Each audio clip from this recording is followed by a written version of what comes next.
Lake Havasu City is the epitome of build it and they will come.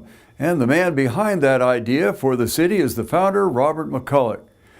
Now, Mohave TV News talked with the Historical Society president of that city. His name was Ed Walker. And we wanted to find out more about a birthday celebration that was held this past weekend for Robert McCullough. Since Mr. McCullough, Robert P. McCullough, was the founder of the town, and his birthday is normally in May, but it's pretty warm here in May, so we decided to move it up this year. It would have been his 104th birthday this year.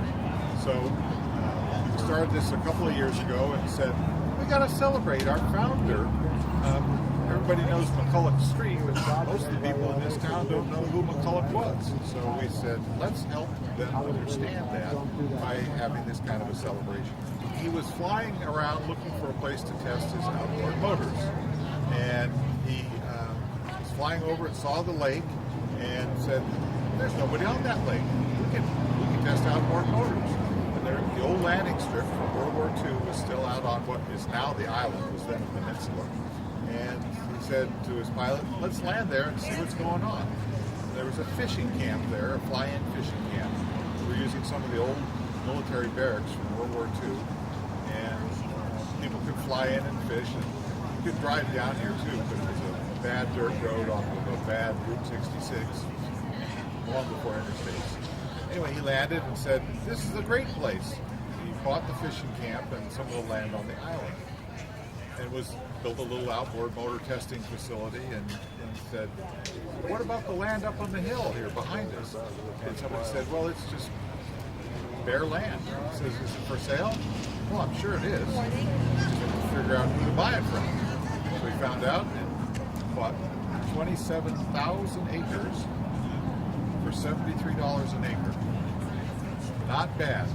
We have, to celebrate Bob's birthday, we have set up some of his history. He was a very interesting character. He made a lot of money when he was young. He inherited some from his grandfather and then made some of his own. He was into outboard motors and racing them and improved on lots of designs and made a number of outboard motor improvements. He also said, well, as long as there's small motors, we could probably put them in a chainsaw. Develop chainsaws, small homeowner-sized chainsaws. His wife's last name, maiden name, was Briggs, and her family was involved in small motors also, because the Briggs and Stratton motors, you've probably heard of. Well, he was in competition with his in-laws. Must have made for fun family dinners.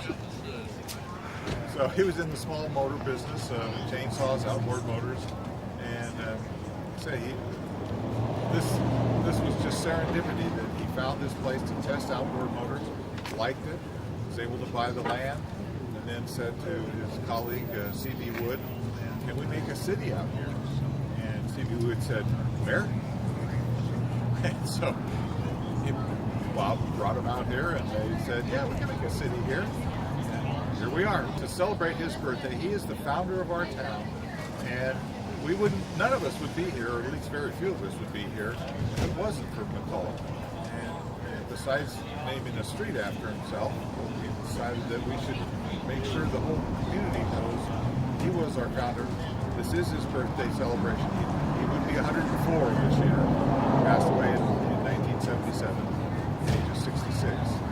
And so just to celebrate what he's doing.